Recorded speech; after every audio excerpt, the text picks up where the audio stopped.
Pemirsa RSCJ TV, kita kembali bersama saya Indra, narasumber kita Prof. Zainul, dokter spesialis THT, dan pasien THT Pak Ajat. Kita akan membahas lebih lanjut tentang penyakit-penyakit di bidang THT dan infeksi di telinga ini.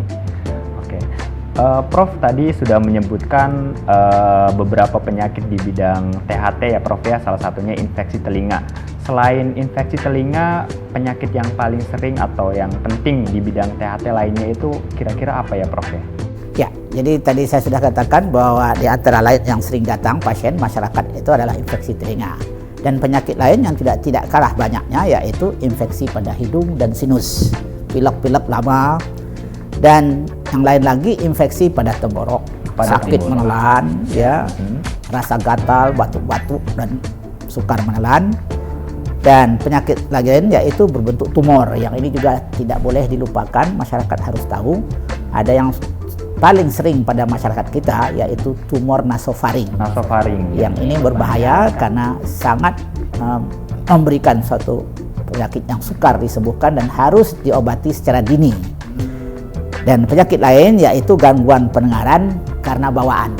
Juga. Nah, jadi anak lahir dengan sudah terganggu fungsi pendengarannya akibat dari waktu ibu hamil terkena penyakit virus, campak, rubella, atau dia makan obat-obatan yang semestinya tidak dikonsumsi. Dan selanjutnya ada lagi penyakit lain yaitu yang disebut dengan penyakit degenerasi atau penyakit karena umur. Oh, karena umur ya Prof? Tidak semua orang tua pendengarannya berkurang, tetapi pada beberapa orang tua atau sebagian orang tua pendengarannya berkurang oleh karena proses degeneratif. Dan yang terakhir ada penyakit lagi pada telinga yang belum tahu sebabnya yang pasti, yaitu yang disebut dengan otosklerosis. Yaitu penderita mengeluh pendengaran berkurang pelan-pelan disertai bunyi yang mengganggu, sedangkan tidak ada rasa sakit. Tidak ada rasa sakit ya Prof ya. Demikianlah beberapa penyakit yang sering datang di bidang THT, di samping ada penyakit-penyakit lainnya. Oh gitu ya. Mungkin tadi Prof Zainul sudah menjelaskan beberapa penyakit. Mungkin tadi ada istilah-istilah kayak sinus apa, mungkin bisa digambarkan atau letaknya gitu Prof. Karena mungkin masyarakat pemirsa masih agak bingung infeksi di telinga, hidung atau sinus itu letaknya di mana Prof? Ya, tadi insya Allah nanti kita akan bisa melihat gambar anatominya sehingga masyarakat lebih bisa. Yaitu pada diri kita sendiri kan ada pada telinga, ada hidung dan tenggorok. Nah, letak infeksi ya letaknya di telinga, letaknya di hidung. Nah, hidung ini kadang-kadang sering merupakan sumber untuk terjadinya infeksi pada telinga, batuk pilek yang lama dan sebagainya.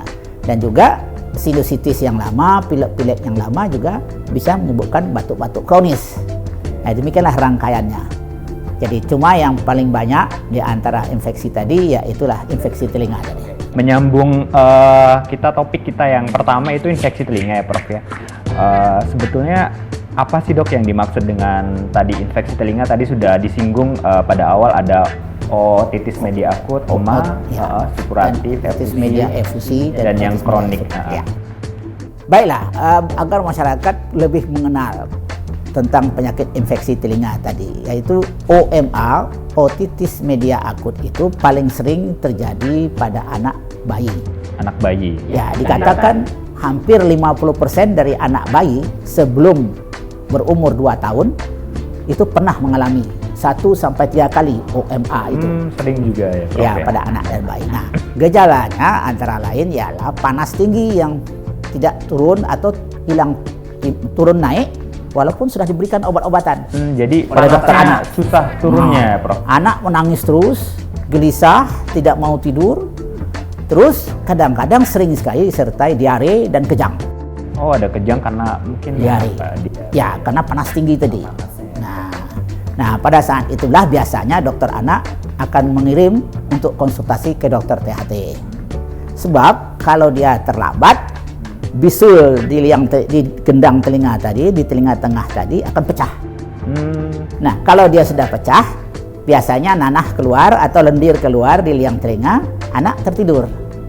Tapi kondisi ini terlambat. Sudah terlambat. Ya, karena nanti akan menimbulkan infeksi berulang pada anak ini akibat dari gendang tadi yang sudah pecah. Jadi mudah terjadi infeksi ya Prof? Ya. Yang kedua lagi disebut juga belum dikenal masyarakat otitis media efusi.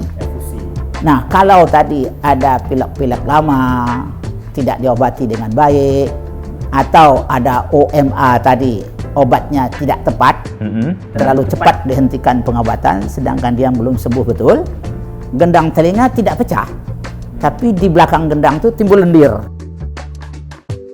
Akibat dari lendir itu anak merasa kurang dengar, sehingga komunikasi dan belajar mengajarnya menjadi terganggu. Jadi terganggu. Tapi sering sekali si anak tidak bisa mengeluh. Cuma si ibunya kadang-kadang bilang, kok nih anak kok dipanggil pendengarannya berkurang ya Prof? nggak datang-datang, apa dia bandel, apa. Tapi kadang-kadang itu berlarut dalam waktu lama. Sudah lama. Ya, karena tidak diketahui, sedangkan si anak sebenarnya sudah menderita OME. Karena tidak ada cairan yang keluar. Dan penyakit tadi yang OMSK tadi, itu sudah merupakan suatu proses lanjut dari OMA tadi. Oh, kelanjutan kalau misalkan nggak diobati sudah keluar cairan itu berulang-ulang, infeksi berulang, nanti jatuhnya jadi OMSK. Nah, OMSK ini bisa berlanjut pada anak-anak yang sudah besar, pada dewasa, bahkan bisa berlanjut sampai tua. Bisa berlanjut sampai tua. OMS. Itu tadi OMA, OME sama OMSK itu penyebabnya apa sih Prof? Penyebab utamanya itu infeksi. Jadi kuman masuk melalui tenggorok, melalui hidung, atau melalui liang telinga sendiri kalau gendangnya ada yang robek. Tapi pada anak dan bayi, terutama oleh karena batuk pilek lama yang tidak diobati secara cepat dan tepat. Jadi infeksi di telinga tengah, karena ada hubungan yang dikatakan tadi. Tenggorok dengan telinga itu berhubungan langsung yang disebut dengan tuba, saluran sempit. Nah, saluran yang menghubungkan antara tenggorok dengan telinga pada anak dan bayi itu lebih pendek, lebih lebar, dan lebih posisinya mendatar dibanding dengan orang jadi dewasa. Gampang terkena infeksi. Jadi gampang kuman dari tenggorok masuk ke telinga. Oleh karena itu sering terjadi pada bayi dan anak. Oke. Kalau dari Pak Ajat sendiri pertama kali dirasakan tadi setelah terjadi infeksi atau ini gimana Pak? Tadi berdenging, bisa diceritakan lebih detailnya? Awalnya sih saya suka bersih pakai cutter bat ya. Pertamanya sering bersihin pakai cotton bud. Mungkin kenapa ya tiba-tiba lama-lama sering kok bisa berdenging ini kenapa ya? Ya udah saya ini aja saya abaikan aja udah. Kira berdenging biasa paling udah saya aktivitas kerja aja terus. Awalnya sih itu. Sempat keluar cairan dari telinga? Oh enggak. Enggak keluar. Cuma berdenging. Iya itu dia dari situlah saya buru-buru ke rumah sakit. Kata Prof ya harus di scanning kan. Ya udah di scanning kepalanya ternyata di kepalanya sih banyak cairan. Akhirnya Prof bilang suruh operasi. Gitu. Ya udah saya ikuti aja apa kata profesor. Terus Prof tadi kan untuk yang kalau misalkan kita sudah bayi atau dewasa sudah terkena infeksi di telinga, kira-kira langkah apa yang harus dilakukan apabila sudah terjadi infeksi ini? Mungkin untuk pemirsa perlu tahu juga ya kalau misalkan ada tanda-tanda tadi yang sudah disebutkan. Baik, Dokter Daya. Jadi perlu juga dijelaskan pada masyarakat. Telinga berair atau OMSK tadi itu ada dua jenis, yaitu jenis yang jinak istilahnya. Nah, jenis ini tidak berbahaya, maksudnya jarang sekali, tapi pernah bisa menimbulkan kematian, disebut jinak. Nah, tapi ada jenis yang kedua, yaitu jenis yang jahat, jenis yang berbahaya. Nah, sebabnya sama aja, karena infeksi. Cuma ada proses tertentu, pada jenis yang berbahaya ini ada tumor jinak yang menyertai penyakit itu, yang disebut dengan kolesteatom.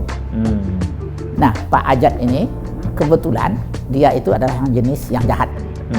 Jenis yang jahat, jadi makanya. Jadi pengobatannya pada anak tadi, pada setiap pasien yang keluar cairan atau terasa ada cairan di dalam telinganya, itu kalau dibedakan dulu jinak apa ganas. Kalau dia jinak itu bisa dengan obat-obatan dulu, yang kadang-kadang setahun bisa sembuh, gendang yang pecah bisa menutup kembali, semuanya menjadi sehat. Tapi kadang-kadang sampai setahun pun tidak bisa menutup juga, masih tetap berulang. Tapi kalau kita periksa, dokter THT memeriksa dengan baik, ternyata adalah jenis berbahaya, maka dia harus segera mungkin dioperasi. Karena bahayanya tadi akan menimbulkan tadi vertigo, mual, muntah, lain, atau timbul komplikasi yang lebih berbahaya masuk ke otak. Oh gitu Prof ya. Itu cara. Jadi tentunya kalau misalkan pemirsa sudah mengetahui ada tanda-tanda seperti itu, harus untuk membedakannya tentunya harus ke dokter THT. Hanya dokter THT yang bisa, karena dia harus dibersihkan dulu lendirnya, dilihat dengan otoskop, bahkan sekarang lebih teliti lagi harus dilihat dengan mikroskop. Di mana letak penyakitnya dan jenis apa dia penyakit ini. Tadi sudah disinggung beberapa komplikasinya, yaitu bisa ke otak dan yang lain-lain ya, bisa vertigo. Bisa disebutkan lagi Prof komplikasi yang lain yang bisa disebabkan oleh infeksi telinga ini? Seorang dengan anak atau dewasa yang menderita OMSK, jika diobati tidak secara tepat atau dibiarkan lama berlarut-larut, pertama-tama tentu akan memberi daya dengar yang berkurang. Mula-mula tidak terasa, tapi kemudian menjadi terasa. Orang bilang kurang budek dikit, lantas jadi budak banyak, dan tidak bisa dengar sama sekali kalau diabaikan. Nah, tapi bisa juga dia menimbulkan komplikasi. Nah, yang tadi dikatakan, di samping dia hanya mengurangi pendengaran, dia juga bisa mengenai tulang di belakang telinga yang disebut dengan mastoiditis. Timbul bisul, nyeri di belakang telinga, atau infeksi tadi dari telinga tengah masuk ke telinga dalam. Bisa ke telinga dalam. Yang disebut dengan labirintitis. Nah, atau juga dia bisa infeksi itu mengenai selaput otak yang disebut dengan meningitis. Itu komplikasi. Atau tadi yang paling jelek, yaitu dia nanah masuk ke otak, terbentuk bisul besar dalam otak yang disebut dengan abses otak. Nah, pada keadaan ini pasien seperti Pak Ajat tadi, dia nggak bisa kerja, mulai mual, muntah, sakit kepala, ya, vertigo dan sebagainya. Dan kalau sudah terlambat lagi, pasien akan pingsan. Dia tidak sadar, kejang-kejang, panas tinggi. Nah, pada saat ini yang sering membawa kematian. Apakah bisa diobati Prof untuk komplikasi-komplikasi tadi yang sudah disebutkan? Alhamdulillah, perkembangan ilmu, teknologi, peralatan dan sebagainya, ya, jika pasien tidak datang tepat pada waktunya, belum terlalu terlambat, semuanya alhamdulillah bisa diobati.